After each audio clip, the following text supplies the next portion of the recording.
welcome to Unpacking Japan. I'm Toby, and today I'm sitting here with Rochelle. Hi. Thank you very much for coming. You are the founder of Japan Intercultural Consulting. You've been coming back and forth to Japan for many years and kind of have established yourself here to help Japanese and foreign businesses alike kind of cross the cultural gap. And that's not all you've been doing. Recently, you've been very active into trying to sway public opinion to preserve the trees in Jingu, Gaien. So we'll have a lot to talk about today, but let's start a little bit before that. Where are you from and what kind of got you interested into Japan in the first place? Well, certainly. So I'm from the United States. I was born in upstate New York, but since 9 years old was living in the Chicago area. And I got interested in Japan when I was in high school due to a confluence of several things. My hobby was doing artwork, and I was fascinated with Japanese art. Okay. In Chicago, the Chicago Art Institute has one of the world's best collections of ukiyo-e woodblock prints. Wow. So when I would go to the Art Institute, I was very fascinated by those. I took classes at an artist studio when I was in high school, and there was a Japanese artist who used the space, and her art was really beautiful, and she was very interesting to talk to. I grew up near the Chicago Botanical Garden, and periodically they would have ikebana exhibits. And I'd never seen anything like that. It's so completely different than any flower arranging that you would normally have in the US, and I was absolutely fascinated by it. And I had a couple friends who were Japanese American, and I'd go to their houses, and their parents were super nice, and they had all these cool Japanese things around. So I just kind of got this idea that Japanese stuff is really interesting. Yeah, a lot of like artistic influence, right? Right. Ukiyo-e and ikebana are kind of traditional art forms here. Yes. Okay, so that's an interesting approach. And all this influence was back in high school already. Back in high school. Yeah. And then when I went to college, I decided that I wanted to have a career in business. And at that time, Japanese companies were really expanding their operations in the United States. Yeah, that was... back in the 80s, right? 80s, So, okay. Yes. And so I thought, well, if I learn Japanese, it'll be like killing two birds with one stone. That it'll be useful for business, and it'll be something that I could do that's a concrete skill, that I could have a career someday. At the same time, it would really be fascinating on a cultural side. And it worked out pretty well.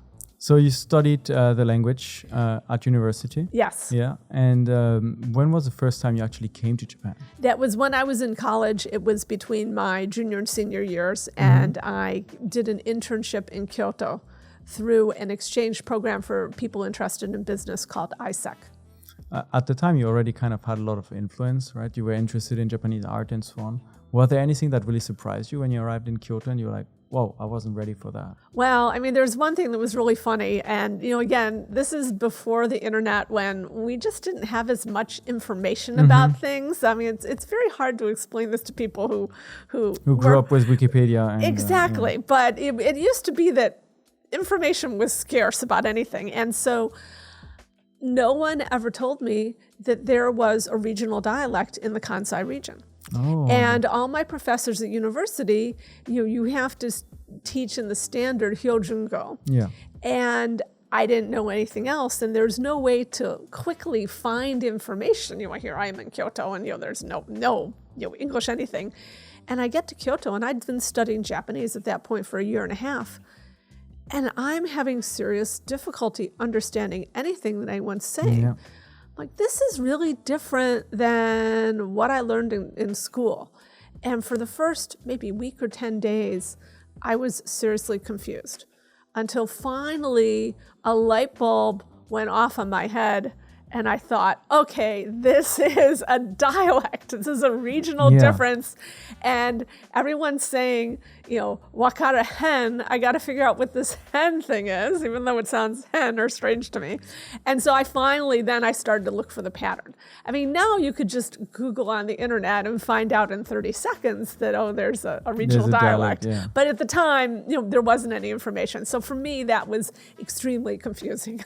And it's very funny. For me, it's a complete reverse. I came to Osaka first, and I started studying Japanese in Osaka.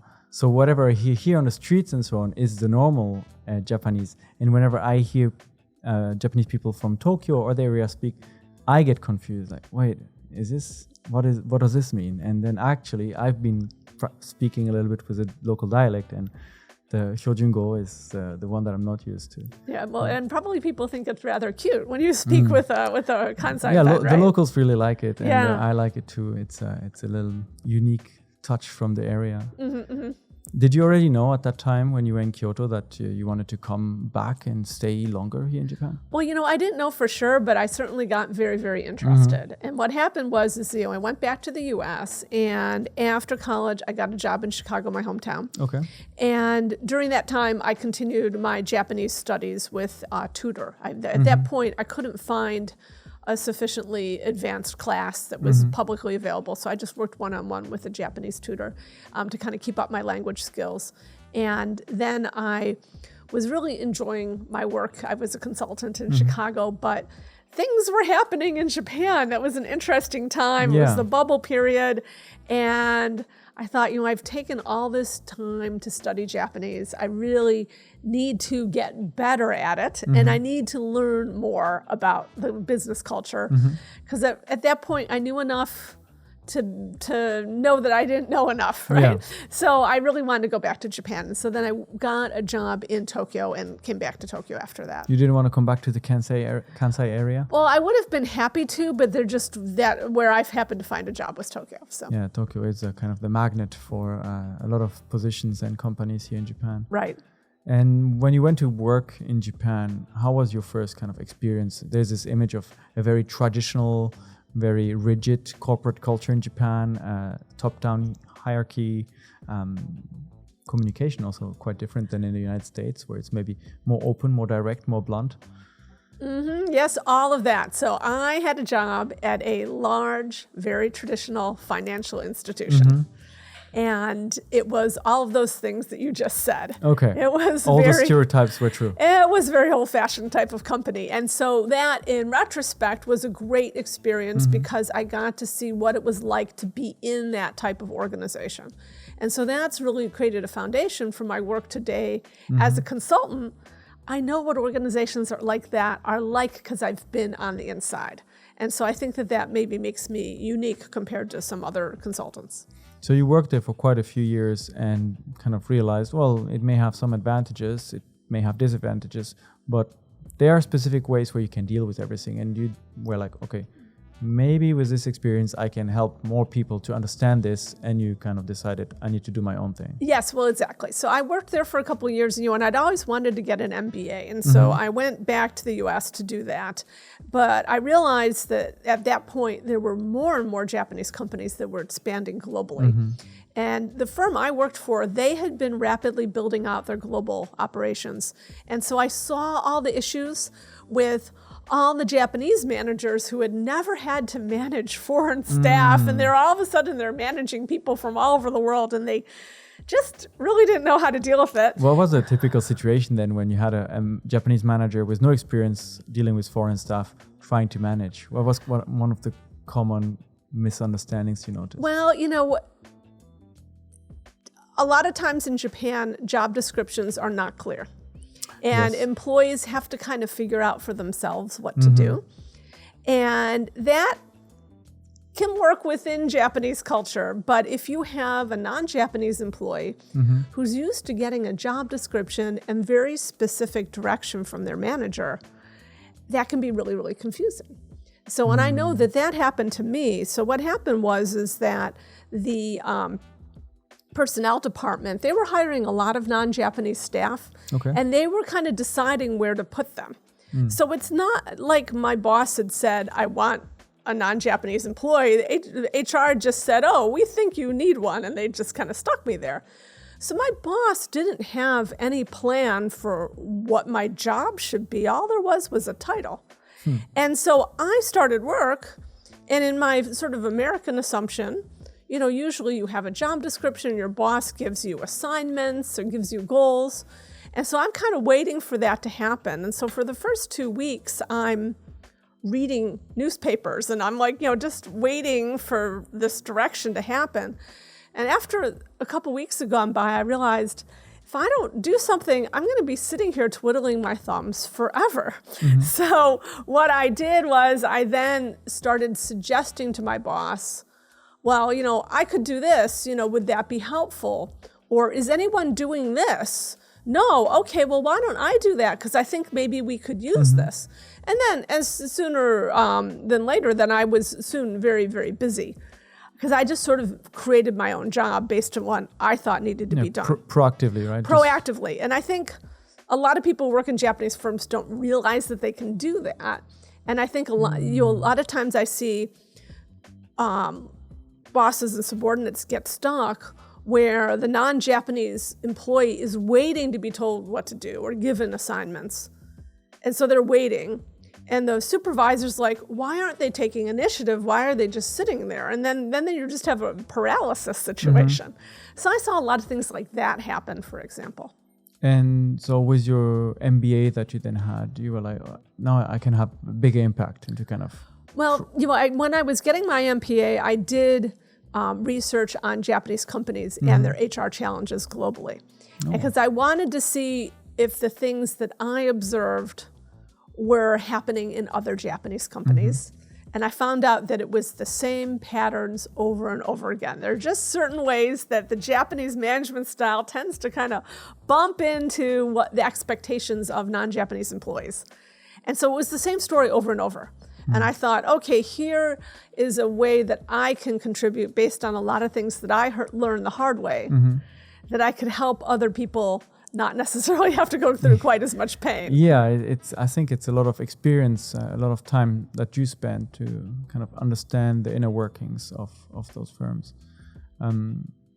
Once you actually had your company set up, how did it go for you to kind of find the first clients and explain to them, well, there are obvious miscommunications or cultural differences. I can help, and to kind of convince them to let you bring your experience to the table to kind of bridge the gap between.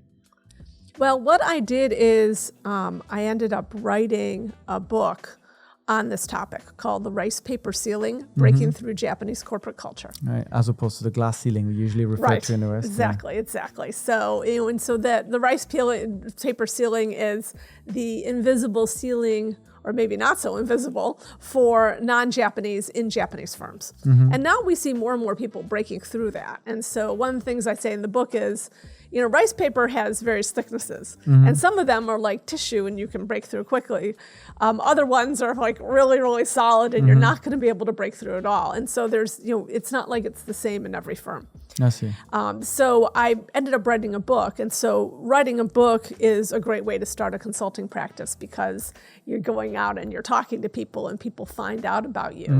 And so then I was able to connect with companies that had challenges. And one of the earliest companies that I connected with was a supplier to Honda. And I started the company in my hometown of Chicago, and there's a lot of Japanese auto plants and also surrounding them auto parts suppliers in the Midwest. And so a Honda supplier in Indiana worked with me, and they thought I was really helpful, so they mentioned something to the supplier support group at Honda. Okay. Which then had me come and give a talk to one of their supplier meetings. And the next thing I knew, I had a bunch of other Honda suppliers, which were our clients.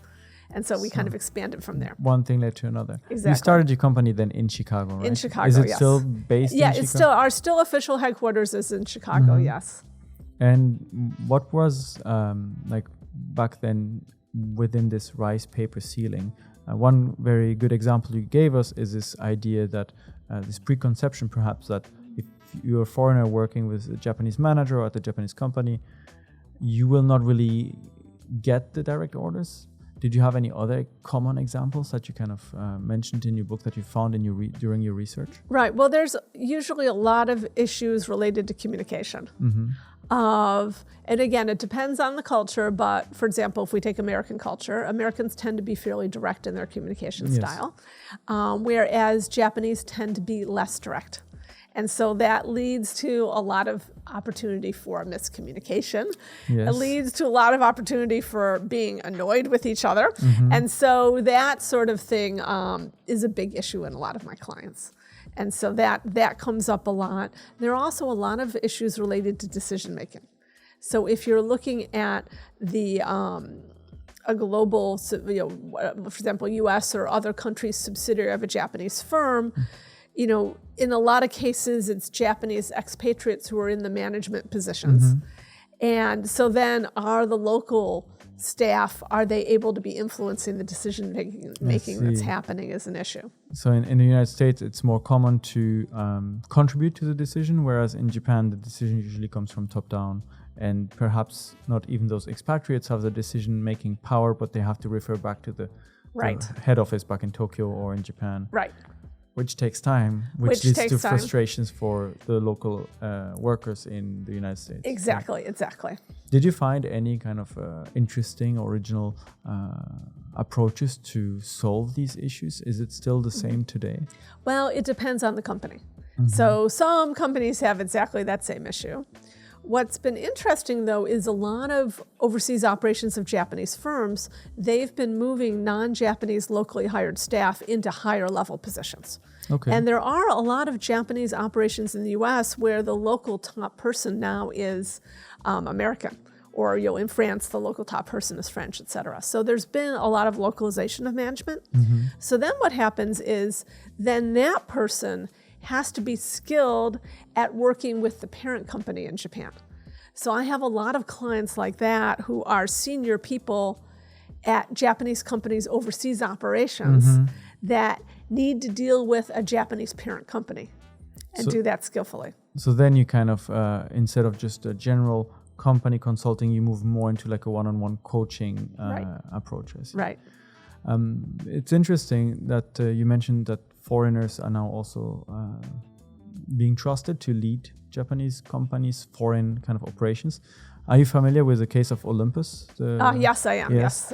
So that was an interesting story, right? Because so the company grew and grew and grew, and well, at the time nobody really knew this, but they were embezzling funds, basically. Yeah, but there's a whole fraud thing that was happening behind. It was being kind of hidden behind the scenes. Yes. And what's interesting is basically the whistleblower is the person they have entrusted to become the CEO of the overseas operation in Europe, I think, right? And is that he was a senior person at their operations in Europe, and they brought him to Japan to be CEO of the global company.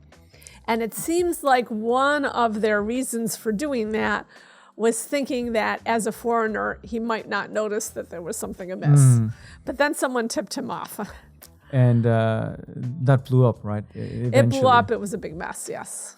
Did this have kind of repercussions as well on other companies suddenly becoming maybe less trusting of foreign employees or workers? Well, I think generally in Japan, people consider Olympus to be a special case. And just like the black sheep. Yeah, well, it was, because what they were doing is the company had been doing something that was wrong. And so presumably most Japanese companies don't have that kind of big skeleton in their closet that they're trying to hide. So I think a lot of companies didn't see that situation as applying to them. You mentioned earlier that so it's different from company to company, and you see common challenges, but also some that are not the same. Do you notice a difference when you're working with big corporations like Honda, Toyota, as opposed to maybe smaller companies, and especially maybe more newer startups? Right. Well, it's so interesting because I do have clients that are over a wide range. And it really depends on the company. It really depends on the specific part of the company because different individual leaders have their own philosophies and styles. It also, it just depends on that company's culture also. And so rather than large versus small, I find it's more, what's the top person in the company, what's their philosophy. And so you can have companies that, for example, are run by a very, we call almost authoritative kind of leader. That sometimes it's the founder who is a charismatic founder, but still wants to control everything. So there are some Japanese companies that fall in that category. There are other ones that are larger and run by salarymen, as they say, and that are have more processes and systems that are more consensus driven. So there's that difference. Some startups, have been able to build their corporate cultures from scratch and are very progressive in how they do things. Some Japanese startups, surprisingly, their management style is actually very old school. Interesting. Yes, and so it totally depends on the leaders who are running it. That could it be because running a startup is it's a very challenging process. We are at the startup here ourselves in group. That these young Japanese startups, not necessarily knowing much about management, will just refer back to management theory or some books and just be like, or the way that they were managed themselves. Before launching the company. Yeah, no, I think that's really true. I mean, the thing is, my U.S. base is in Silicon Valley, and this is actually an issue in Silicon Valley too, is that a lot of times the people who start companies because they're brilliant technical people. In Silicon Valley. In Silicon Valley. But the same is true here in the US, is the founder is someone who has like a PhD and has like some brilliant technical idea. But that doesn't mean that they know a lot about management. Yeah, they're two different disciplines. Two different disciplines, two different experience sets, you could say two different personality types perhaps.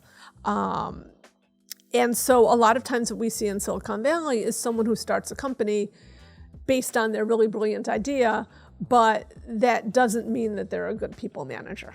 And so then it's a question of, can they bring in other people that complement them to do that effectively? Or do they say, no, I know more about anything than anyone else and I'm just going to do it my way? So we see those kind of two types. And, I kind of see some of that same stuff happen in Japan with startups too. That's interesting.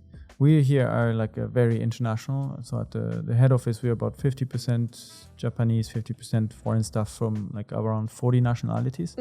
So we don't even have like an official company language. We use both English and Japanese equally. Nice. Which is interesting because, as you mentioned, the main issues always come down to communication, right? And so here we are also dealing with a lot of communication in different languages. Not everyone speaks English perfectly, not everyone speaks Japanese perfectly, and we always have to find like a common balance, which is challenging at times, right? Yes, it is. It's very easy to have miscommunication in written or in speaking. Yes, it's very easy. And I think the key thing is that you have to be conscious of that and make efforts. So would you say that this is perhaps one of the key teachings that you're bringing in, kind of raise or bring awareness to the fact that, okay, if you want to make this work, you need to just open up a little bit and communicate about it. Right, exactly. And well, that's one of the things that, I do a lot of team buildings. I love, leading joint sessions. And when I do that, I always start out with reminding everyone, okay, let's be cognizant of the language barrier. And so if it's a meeting with Japanese and people who are not Japanese speakers, it's usually the communication language will be English. And so I'll remind the fluent English speakers, hey, not everyone may be as fluent as you. Yes. And you may need to slow down. You may need to draw people out and ask their opinion. You may need to be avoiding slang and idioms. You may need to be summarizing key points or using the whiteboard proactively. If you are a not native speaker of English and your skills are maybe not as strong, then you need to be willing to say, hey, I don't understand, and I need you to repeat that. Or you're going too fast, I need you to slow down. And that, for Japanese, is very hard to deliver that type of negative message.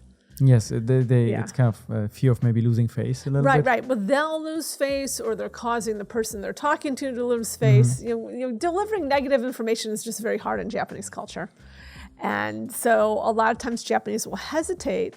And so they'll be like, but then they're not understanding or they're not following along. And then you're not having a equal dialogue. And then you're not hearing their good ideas or their important contributions. So I try and sensitize everyone to that, just as really that's the first step. I noticed the reverse too, though.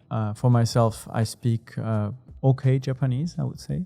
But there are situations where I don't necessarily understand everything that is being said. And I don't want to necessarily cause problem by interrupting and being like, sorry, I didn't understand what you just said. Can you explain it once more? And I may just nod, say the hi, wakarimashita. And then if you miss something, then you stuck you later, eventually right? create more problems than actually solve. Yes, exactly. And that's the same thing that happens to Japanese speaking English. Exact same problem, yeah. And it's so easy to have happen because you're right.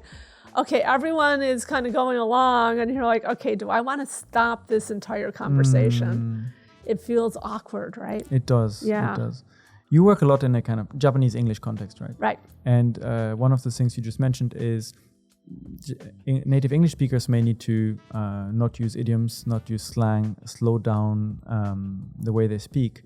Do you also work maybe with, for example, other foreigners to Japan that are not native in English, where perhaps, let's say I come from Europe and I feel like it's a much more normal environment to meet people from Spain, Italy, Germany, all around, and to all communicate in English, which is not perfect. And so naturally, maybe the level of English we base ourselves on is the one that everyone can understand. And I notice here in Japan as well, I went to Japanese language school, and even now when I am in Japanese class, with foreigners from many different countries, Asian countries, European countries, Northern America. When we speak Japanese together, it's much easier to understand because we revert to the same level of Japanese and we know what we want to say, where we want to get to, as opposed to when we have a conversation with Japanese people, they will use sentence structures and words that we may not use so commonly. Right. So is it a typical... is it different when you work with maybe, let's say, Europeans or other foreign nationalities as opposed to American or native English speakers? Well, you know what I hear a lot from my Japanese colleagues is they'll tell me, I prefer communicating with my colleagues from Europe because they're easier to understand because the English they speak is much simpler and more accessible and they're sensitive and they slow down. Whereas my American colleagues who are native speakers of English are not very cognizant of being careful and they just like go on and really quickly and too much It's hard slang. To realize when it's just your language. And exactly. And especially for Americans, most people are monolingual and so don't have the experience themselves of how difficult it is when it's not your native language. And so a lot of Japanese tell me it's so much easier to communicate with Europeans for that reason. Besides the language aspect of communication, what are some of the common challenges with, let's say, body language? From my personal experience with Americans, I would say maybe especially American men can be more imposing. They are taller and have maybe stronger voices, are more easy to just vocally express their opinions, and it comes across as very powerful. Like, oh, he may sound like he knows what he's talking about, which may not be true. May not be true, yes, exactly. And also, I mean, we do have a phenomenon in the U.S. of the person who speaks loudest and is most confident tends to win arguments, right? And so that's not necessarily the best way to do things, but I do think that a lot of Americans who are in that position may not even realize the effect that has on Japanese. And so I think it's important to be aware of that. I think the other thing is that I always talk with my non-Japanese clients who are in management positions about the Japanese concept of being shitashimi-yasui. Shitashimi-yasui. And what that is someone who you feel comfortable with and a warm feeling, or you can feel kind of close to them or feel some warmth or affection for them. Because I think what happens is a lot of managers come to Japan from other countries, and they're like, well, I have to be the manager. And they're in that mode that you just described of I'm going to talk loud and be imposing, because that's kind of what a leader or what they're expected to do, for example, in the U.S. culture. But for Japanese, that's going to cause them to want to put themselves at a distance. That doesn't feel very approachable in Japanese culture. And so actually for a leader, rather than having that imposing leader type of persona, it's also important to show your softer, your more vulnerable side. And so in Japanese culture, that might be sharing with people about your hobbies, or what your favorite food is, or willing to tell a self-deprecating, anecdote or joke about yourself, or like showing something that you enjoy about Japanese culture. Basically, make yourself look more human and not just like the manager figure. Exactly. You have to humanize yourself and have something that for a Japanese person that they can feel some like connection to. This was a very kind of an example that applied especially to men. And in the United States, of course, the role of women is much more equal than it is in Japan. Not yet, unfortunately, equal in many situations, but getting there. So it's also quite common to have women in managing position, women as CEOs of companies, and also women with very strong personalities, right? So how does it work in this situation when they have to work with a team of Japanese employees? Well, that's where I give that same advice, that you have to balance your manager persona with something that is people can feel comfortable about or just closer to. And so that's, being willing to show your whole personality or talk about things, other than work things with people. Has it happened to you to experience situations where some people did not want to be managed by a woman, for example, and were like, I can't trust her to be my manager or something like that? Or is this something of the past? Yeah, I haven't really gotten that type of feedback from people. Yeah. Well, I guess that's a very good thing, right? Yeah. And you've been doing this for a few years already.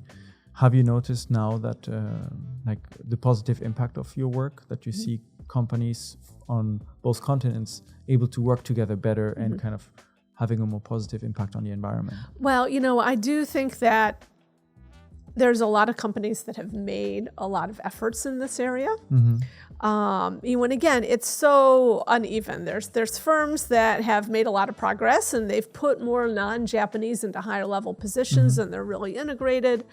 There are some companies that are still struggling with these issues. But what I see is the difference from when I started out doing this a long time ago is that companies realize now that they have to work with non-Japanese employees, that they can't be a global operation and have Japanese in all the key positions because there just aren't enough Japanese to go around to do and that. The number is dwindling, right? Right, and also that there are lots of advantages to having diverse teams. And the different ideas and inputs that you have, and so that benefit of diversity. And so diversity is it's a hot topic among Japanese as well because they realize the business case for it, how it is impactful. So I feel like that whole consciousness is really different. On the other hand, there are still some companies that they haven't changed at all the way they manage. Yeah. So there's a range still.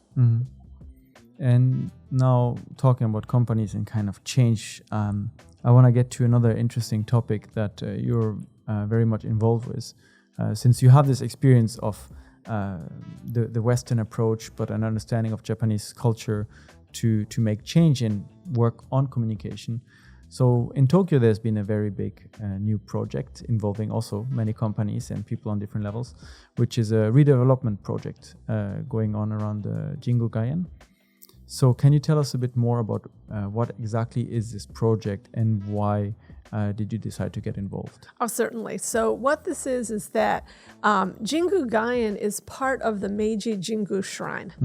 And there's two portions of it, the Naien, or the inner garden, and the Gaien, which is the outer garden. So the inner garden is what most people associate with Meiji Shrine. It's near Harajuku, and it's that giant forest, and then in the middle of it is the actual shrine. Yes. And a lot of people go and visit there as tourists.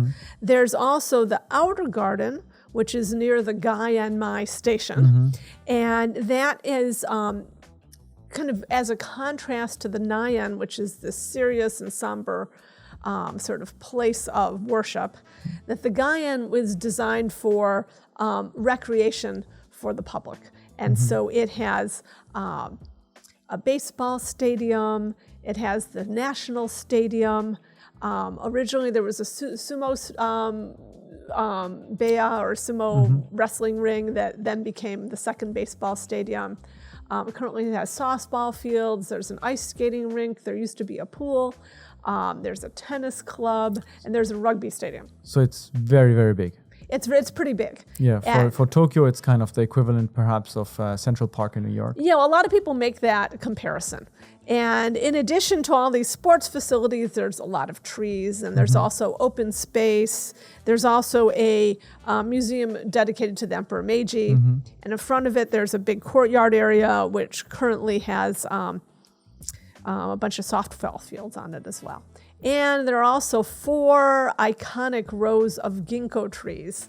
So ginkgo trees are the trees that have this very beautiful yellow color when we get to the fall, just after the momiji, after the koyo, right? Exactly. And so it's kind of an iconic spot in Tokyo that is featured in many novels and short stories and films and TV shows. And there are also a bunch of restaurants right next to the ginkgo trees, which are also a favorite place for people to have life events like wedding parties and things local like restaurants, older restaurants, and kind of. Yeah, exactly. So it's a very kind of unusual and interesting spot. And there is a plan to redevelop it. And basically what they're doing is they're tearing down and moving around the facilities that are there currently in order to make room for building high-rise office and hotel buildings. Okay. And in the process of tearing down and moving things around, there's a lot of waste in doing that. The 2 stadiums are going to be torn down, but really they could be just refurbished and reused. So they could just renovate the 2 stadiums on their own without tearing down the whole place. Right, exactly. But there's it seems to be a desire to build new things and make money doing that. And because they're moving everything around, then you end up cutting down all the trees. And so about 1,000 large trees are going to be cut down. 1,000 trees. Large tree, yes. Okay. Well, like it depends how you count them. It's 1,000 approximately if you count large trees over 3 meters. If you count ones that are under 3 meters, and it also include things like shrubs, in one area alone, it's like 3,000. Wow, that's a lot of And the whole thing could be like 10,000 too. When was this plan kind of first proposed or discussed? It was about 10 years ago. Okay. However, the developers and the bureaucrats at the city of Tokyo, and also the politicians who are behind it, including former Prime Minister Mori, made a lot of choices that enabled them to avoid having a lot of public hearings. So even though it was 10 years ago that they started talking about this, the public first found out about it in December of 2021. Which is 2 years ago. Yeah. That's and and I've spoken to local residents who went to the first explanation meeting, and the meeting was, okay, here's what you're going to do. Hope you like it. And the residents were like, wait, what? Huh? We're not so comfortable. They're like, oh, well, there's a 2-week comment period. Why don't you give us your comments? But it was very much clear that the plan had already been solidified. There was no give and take with the public. And so there's a bunch of issues of this. There's the ability for people who live in an area or who use an area to be able to have some say in what happens to it. There's also, sort of the interest of the public at large in having lots of trees, which help mitigate the heat island effect. And also, there's the kind of specific history of Jingu Gaien. So actually, on the day we're recording this is the anniversary of the day when Jingu Gaien was officially given to Meiji Shrine. Because what happened, so it's October 26th. October 26th.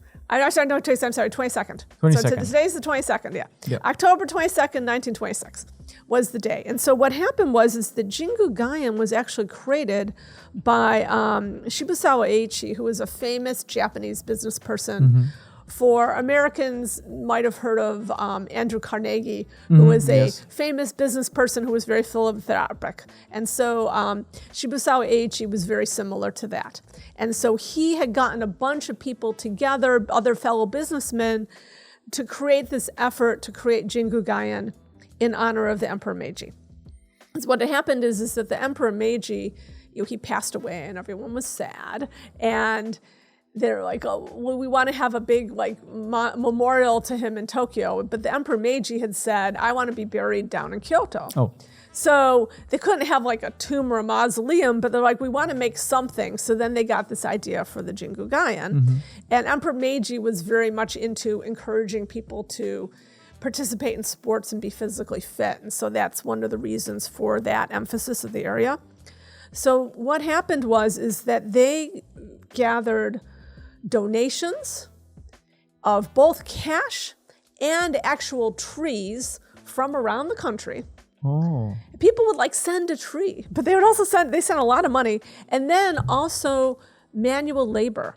So it was something like 100,000 young people came from all over Japan to build this and to plant all the trees and build the facilities. So it was, the Taisho era equivalent of crowdfunding.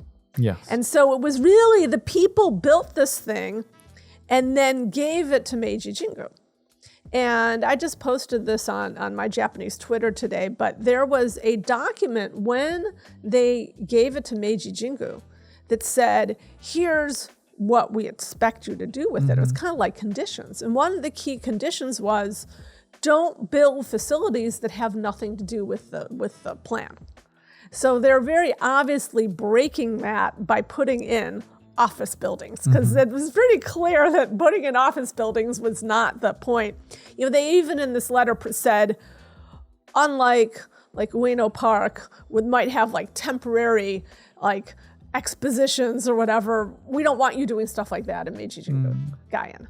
So it was pretty clear. So it's definitely ignoring that commitment that they made when it was first handed over. So it's kind of a weird story because it belongs now to Meiji Jingu, but it was, people had built it, and then it becomes even more complicated because then after the war, when you had the separation of church and state, that Meiji Jingu before the war was actually part of the government because Shinto was the state religion. It was. And so then they had to, after the war, all the shrines had to be separated from the government. And the inner garden over by Harajuku was really clearly, obviously, a religious area. But then this Jingu Gaien, it had money-making facilities like a baseball stadium, and there's also the Meiji Kinenkan where people have wedding parties, etc. And so, what to do with this? And so the government was thinking, well, let's make it into a public park and manage it that way. And Meiji Jingu said, no, the Naien and the Gaien, the inner and outer garden, they're set and they have to be kept together. And we want to hold on to the Gaien. The balance of both sides. Right, exactly. Well, that was the original conception.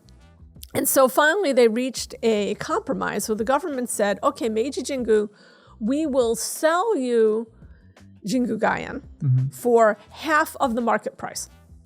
Because we can't just give it to you because it's not a purely religious, it has to be some exchange here. Yes. So we're going to give it to you for sell it to you for half of the market price in exchange for your making a bunch of commitments, which include having it be dedicated to amateur sports, and so having the facility usage fees be very reasonably priced, have it be managed in a democratic manner, manage it so that there are adequate funds for maintaining the facilities and keeping them reasonable, et cetera. And so there's a bunch of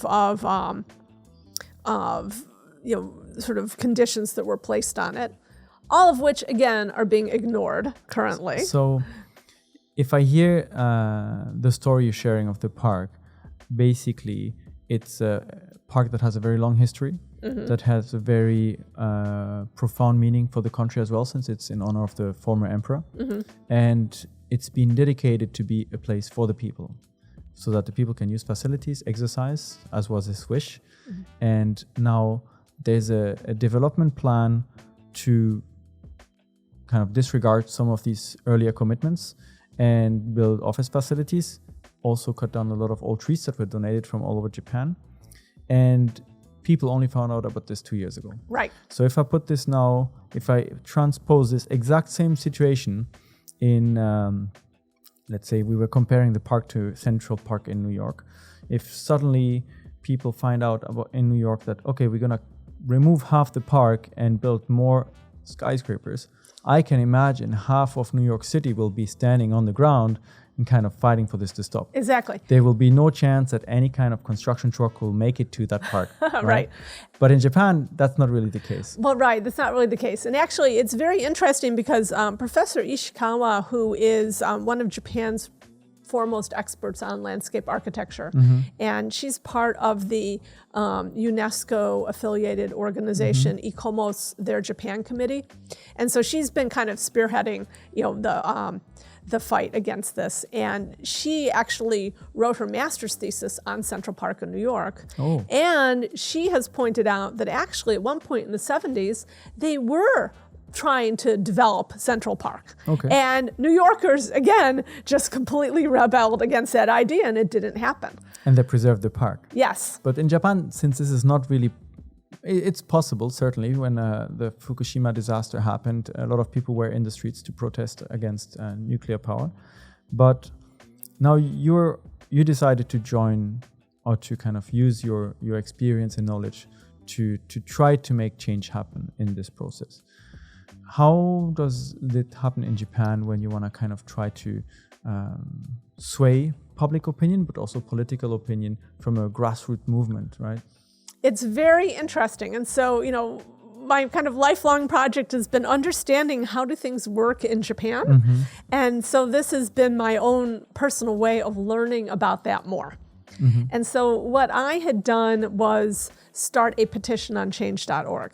Now, I'd actually done another petition prior to that, which I kind of look at now as sort of a warm-up. And so the prior petition I had done was in 2021, before the Tokyo Olympics. Okay. There was a plan to build public viewing sites in Yoyogi Park in Tokyo and a bunch of other parks, which, if there weren't a pandemic, would have been a perfectly fine plan. So the idea was not everyone can get a seat to all of the Olympic events.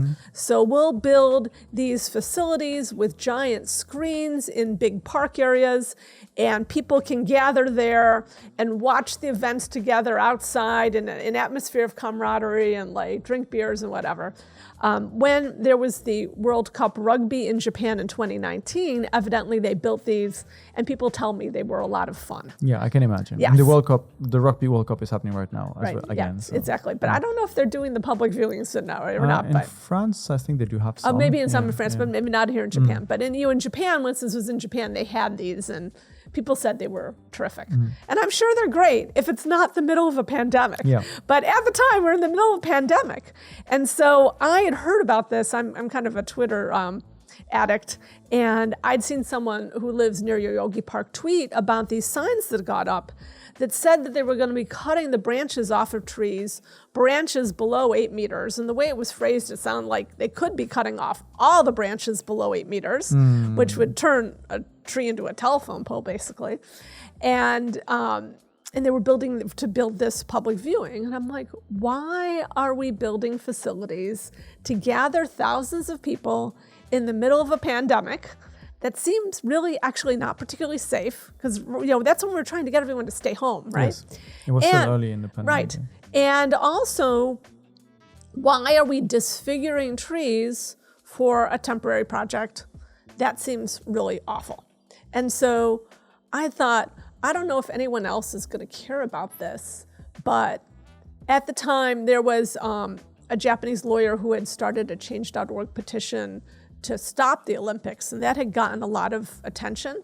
And I thought, well, Japanese are using change.org, why don't I put up a petition and see what people say? And so I wasn't really expecting that I would get that much response, because I didn't think anyone else would really care that much about lopping off tree limbs. I thought maybe it was kind of a niche thing. Well, I had to basically take a week off of work because the thing exploded. Wow. I ended up with over 150,000 signatures. I was 150,000. on like half a dozen TV shows. It was right when people were so frustrated with the Olympics, and it was clear the government was just going to steamroll it forward. And people wanted some way to voice their displeasure. And they were like, okay, yeah, this is a stupid idea. At least could we not do this? And it ended up that they canceled the public viewing. How does it work in Japan when you do a petition? I know that some countries, if you present a petition to lawmakers that has received over a certain amount of signatures, they have to acknowledge it, right? Yeah. They have to take it into consideration, and it has to become part of the agenda of one of their sessions. Is it the same in Japan? No, there isn't. Yeah. So even if you do a petition, the government technically doesn't have to do anything, but what your petition did was gather a lot of media attention so that they were like, it's too big to put under the rug. Exactly, right? yes, Okay. exactly. And there are some other types of petitions called Chinjosho and Seigansho, which are official administrative petitions, which do have the requirement that they have to at least consider addressing them. Okay. And the group of activists that I've been collaborating with has put a bunch of those forward. So that's a whole other, there is something in the Japanese government for administrative petitions, but that's a change.org petition doesn't count as that. But as you just said, it gets a lot of attention. So then you decide to do a second one. Yeah, so what happened is I'd had that experience and we were successful. And so then when I heard about, what had happened is that they were ramming this thing through. The planning commission rubber stamped it. The planning commission says, I think there's been sufficient discussion, even though there was no public discussion whatsoever. Kind of try to get it finished before people have a chance to interject. Exactly. And so then it was reported. And also Professor Ishikawa had come out a couple weeks before and said, hey, I spent a week walking the park comparing the plans to the trees that are here. In order to build the stuff they say they're going to build, where they're going to build it, you're going to have to chop down 1,000 trees to do it. Because actually the developers hadn't disclosed that. Oh, so they were just talking about, we're going to put office buildings, we're going to make a brand new stadium, it's going to be all shiny and beautiful. Let's not talk about the 1,000 trees. Okay. Exactly. And so Professor Ishikawa had pointed out the 1,000 trees. And so the article I saw had mentioned, this thing got approved. And by the way, Professor Ishikawa says 1,000 trees are going to be chopped down. I'm like, 1,000 trees? Like, I got 150,000 people to sign my signature, sign my petition that was talking about cutting off tree limbs. How are people going to feel about cutting down 1,000 trees? I mean, how many times worse is that, right? It's hard to imagine, like 1,000 trees, the amount of nature this is. It's a forest, basically. It's a lot of trees. And the other problem with the plan is, the developers are stressing, we're not going to touch the 4 rows of ginkgos. But what they're doing is, because they're trying to cram so much stuff into this space, is that they're going to build the new baseball stadium 6 meters from the trunks of the ginkgo trees, which Professor Ichikawa and other tree experts have said is going to kill the trees. Maybe not immediately, but over 10 or 20 years, you have to cut the roots. It's going to block off the water flow. It's also going to block off some of the sunlight. And half of the trees are going to die. And they are just so greed-driven that they have to stick all this stuff in there that they are just trying to push this thing through. And, it'll be 10 or 20 years when the trees die, and so those people will be gone from their posts. It's really very irresponsible. And how did that second petition go? Okay, so right now we have, I think it's 227,000. It's about to be 228,000. So you broke the record? Yes, definitely broke the record. And we've gotten lots of attention both within Japan and globally. One big thing that happened in Japan that helped us get attention was the famous Japanese composer Ryuichi Sakamoto. Who passed away. He had always been very interested in trees, and he'd actually started a nonprofit organization to plant trees called More Trees. And he had also been very outspoken on social issues. And he had been closely following this issue. The person who runs the Facebook page of the activists focusing on this in Japanese said that he, at a very early stage, had liked the page. And so he had been following this from the beginning. And a few weeks before he passed away, he sent a letter to Tokyo Governor Koike and some other politicians saying, please revise this plan, that this plan is just too destructive and there surely has to be another way. And then when he passed away, his fans said, this is Sakamoto-san's last wish. And so a lot of attention. And what the problem that we had is, when I did that petition about the public viewing, I think I mentioned I was on TV constantly and we got a lot of attention.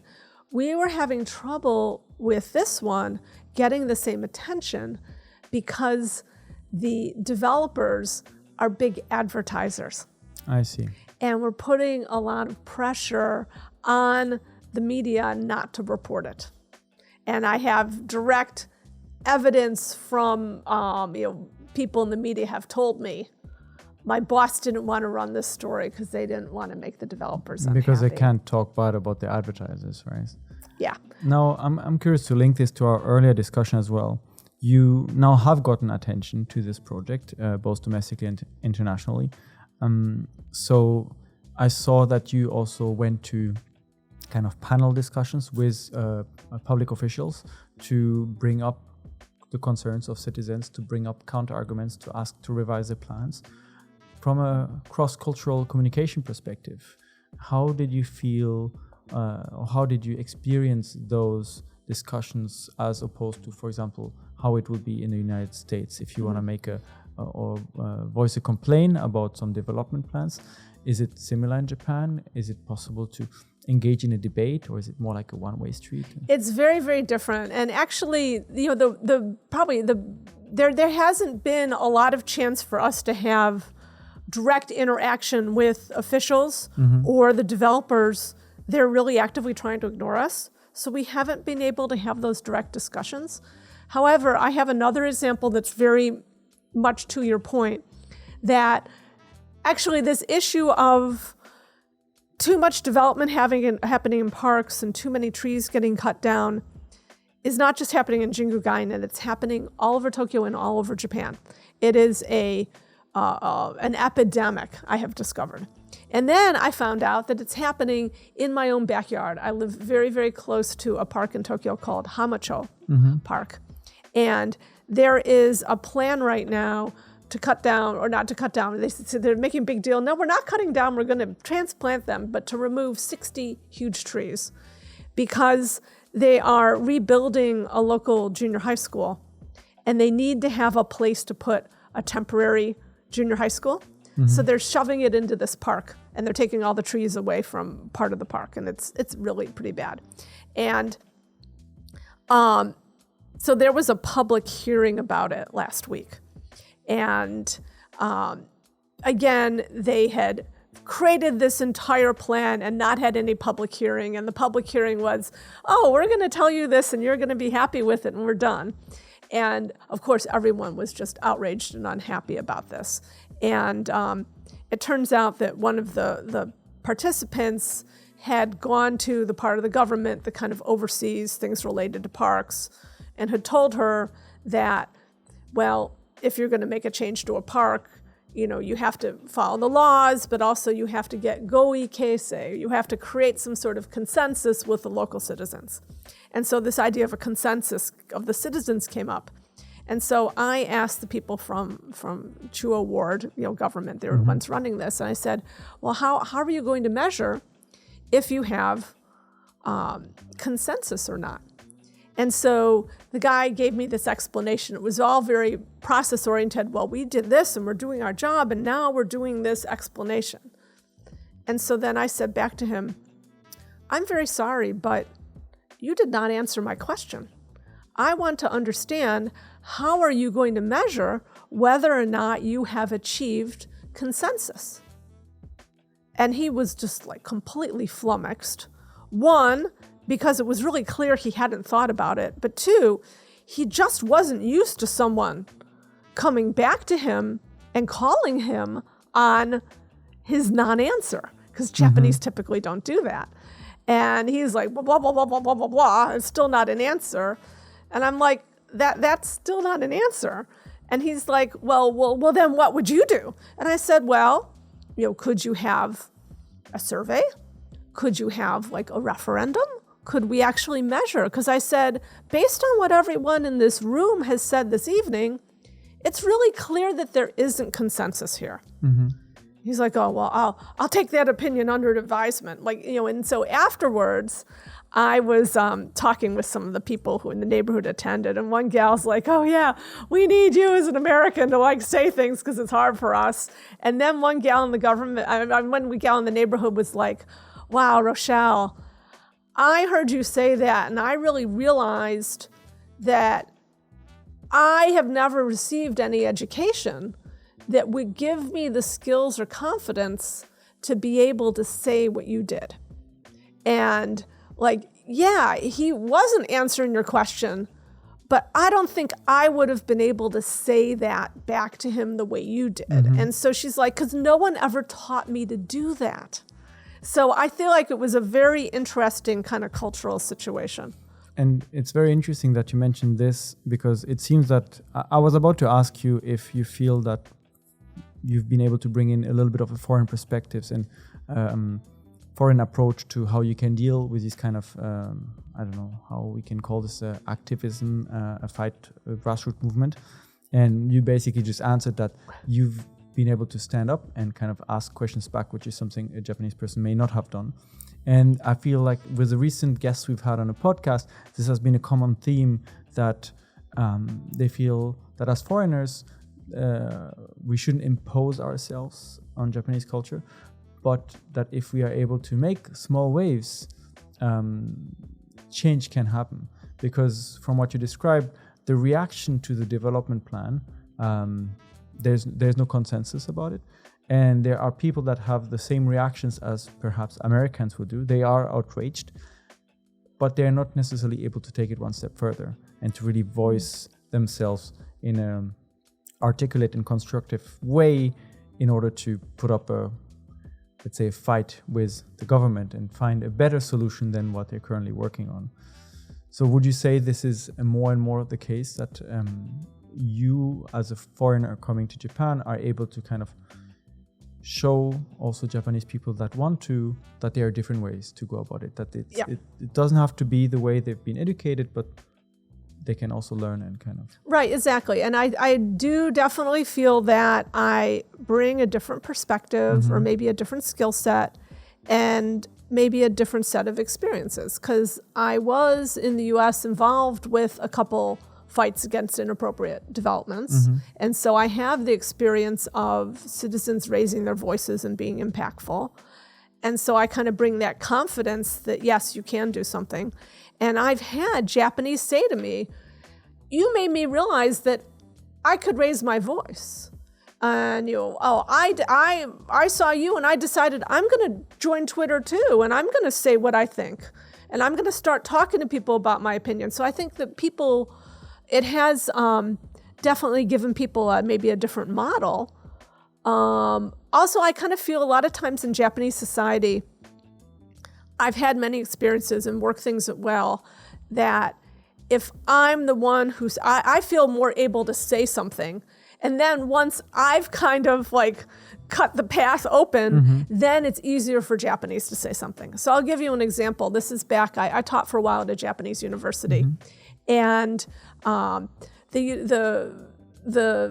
university had this thing where they had a few of the different scholars would then do a presentation once a quarter. And myself and 3 other professors were the ones who were supposed to be speaking. And there was some problem with the schedule, and they wanted to kind of hew to the schedule, but there was going to be some other meeting at the same time. So probably no one would show up to our talk. And they're like, well, we'll have people from the office come And it was just kind of ridiculous. It's like, really, they just need to change it. And so we were on a meeting with myself and these 3 Japanese professors and the people from the administration.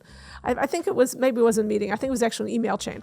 And so I said, I'm sorry, but, that's very nice of you guys from the office to volunteer to show up, but that's not really the purpose of this. The purpose is to share our scholarship with other scholars.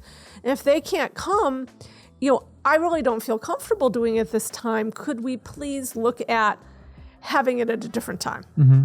And then the other 3 people were like, well, now that Rochelle has said it, that actually, yeah, I feel the same way too. So and there's then this pressure to not say anything and not make waves. But once I put it out there, then they could pile on, and they all piled on, and they're like, yeah, and so they ended up changing it. But someone has to go first. And I have no compunction about going first because that's how I've been brought up. That's my culture. So I'm like, okay, well, here's something that I contributed, because if I hadn't been here, none of them maybe would have been comfortable speaking out, and they would have ended up agreeing to this time that didn't make any sense. So sometimes I feel like that's something I can contribute.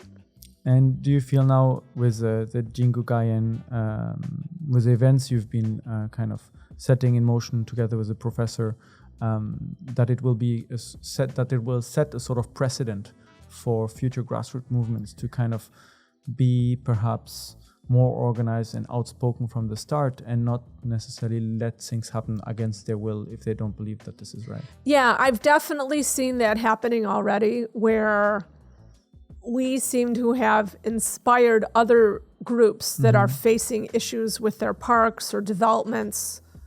They're starting change.org petitions sooner, and they're being more outspoken. And so I think we're showing, hey, you can get attention for these issues, and speaking out is impactful. There was one group that they're trying to save a giant tree in one of the western suburbs in Tokyo. It's a whole long story, but basically developers bought the property and they just want to cut down everything on it. And they started a petition, and they started, talking to the media, and they were talking with the local government. And so it's been temporarily spared, but they're trying to longer term spare it. But I think because they saw what was happening on with Jingu Gaien, they're like, well, wait, maybe we could do that too. I mean, I think the basic problem is that the Japanese government processes are not set up to give citizens a voice or an influence in these things. It's very much a model of we, the government who knows better than you, decides, and you just have to put up with what we decide. It's still really the model. So there aren't the mechanisms. So for example, I believe it's Germany, I've heard, or Switzerland, I forgot which, where any development, there's automatically a referendum where people vote. It's Switzerland. And in the United States, for example, I was involved with a couple of things, and there's a very detailed environmental assessment process, which starts out with citizens having a voice in the scoping of the environmental assessment, as well as commenting on the environmental assessment. And the one that I was involved with, we were able to kind of be on top of the issues and point out all the problems at a very early stage of the environmental assessment, that the other side realized that they just didn't want to deal with us.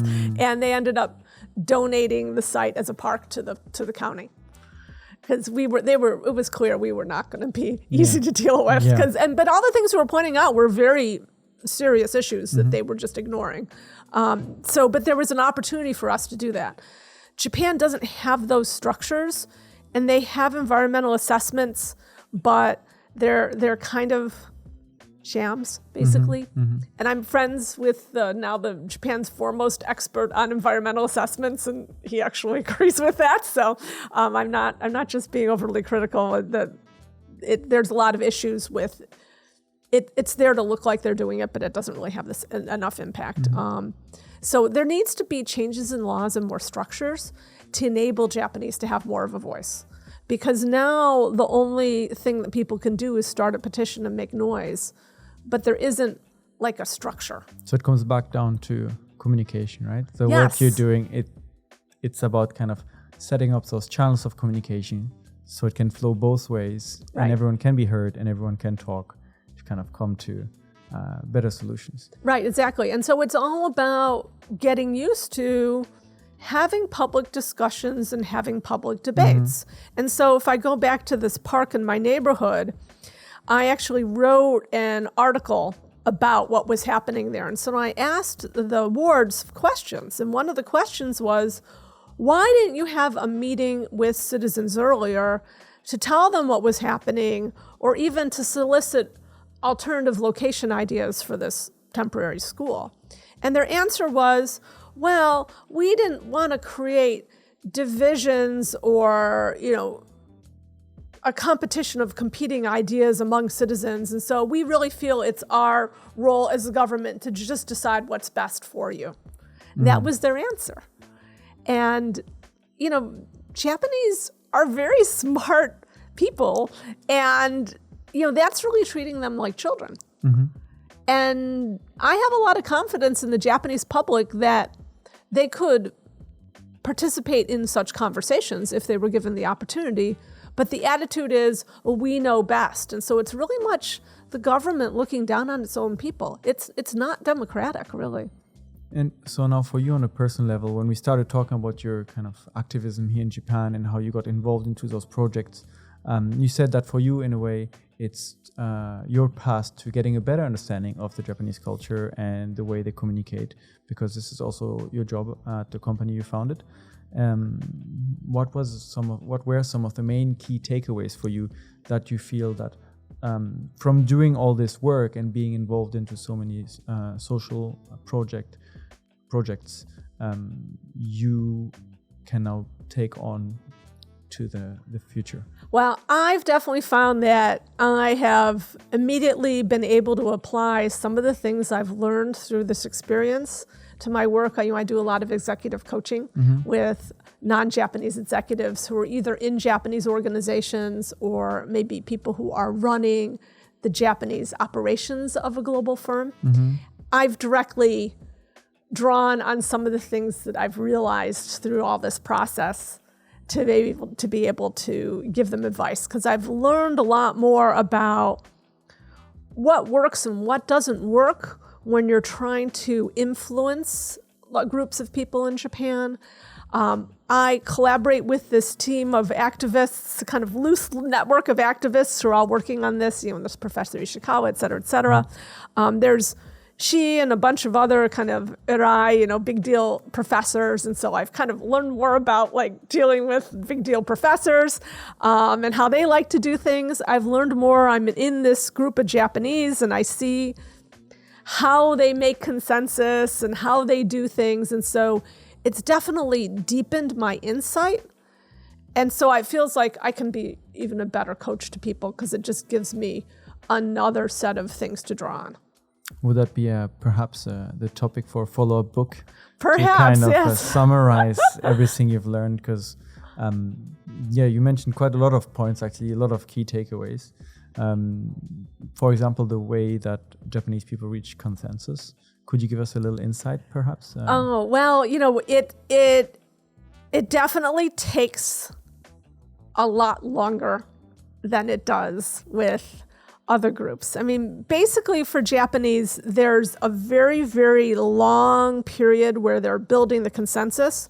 And once the consensus is reached, they're able to go into execution mode very quickly, and execution is quite efficient. But that long period, for people from other cultures who are used to quicker decisions, it can feel absolutely excruciating. Like, why are we rehashing this again? And it's because really Japanese won't commit to a decision until they've really thoroughly examined it and have also looked at all the possible things that could go wrong and really spent a lot of time talking about all the possible things that can go wrong. Yeah. And, for me as an American, that feels like a downer, and I don't like to spend time on that, but for Japanese, it's absolutely crucial that you address those issues. Yeah, I guess we could keep on talking about all of this for a lot longer. I want to maybe finish this with asking you, what are your plans next? I guess your fight for Jingu Gaien is not over. Right. There are still a lot of things to do, and perhaps you have a lot of exciting projects coming on also on your professional career. Do you have anything that you'd like to share with us that you're working on and that are coming up soon, perhaps? Oh, that's a good question. So yeah, with Jingu Gaien, we just are continuing to try and keep public, attention on this matter. Because basically what our concern is that if attention dies down, then the government and the developers are like, okay, we can start cutting trees now, no one's paying attention. So we have to keep attention on it. So we're going to be continuing to raise our voices. So that's one thing. For my work stuff, my work has been really busy too. So I have a lot of team buildings and a lot of executives I'm coaching and a lot of training seminars, et cetera, I'm doing. I'm hoping maybe next year to start doing more open seminars. I haven't been doing them for a while. I kind of stopped during the pandemic, but I'd like to kind of do some more open seminars again so individuals can sign up for things. I also, on our website, we have sign up for my bilingual ebook about cross-cultural meetings, and I have to admit the ebook's not ready yet, so everyone who signs up doesn't get it yet. So I have to actually get that finished and get it out there. So I've been bad on that, but a lot of work. A lot of things to do. So a lot of things I'd like to do. So. Well, thank you very much, Rochelle, for sharing so much with us and giving us your insights into cross-cultural communication, into activism in Japan. It was very, very interesting. Is there perhaps any message you'd like to leave our listeners with, something you'd like to share before we close this conversation? That's a good question. I guess, my key thing that I always tell people when working with the Japanese, but I feel like it's a good thing in general, is talk less and listen more. So I just finished doing a lot of talking, so I know I sound like a talker, but I think the key is really you have to do a lot of listening. And that's easy to forget about, especially for people from cultures like American culture where we're trained to talk a lot. And so remembering that you need to be listening more than you're talking is really important. I think that's great advice. Thank you again, Rochelle, for coming. We will put the links in the description to the work you've done, and so people can find and learn more about you and perhaps reach out if they have more questions, but we'll be happy to answer more questions as well. Okay, yes. Yeah. Thank you everyone for listening. Thank you for watching. This was Unpacking Japan, and we'll be back next week with a new episode. Bye. Bye.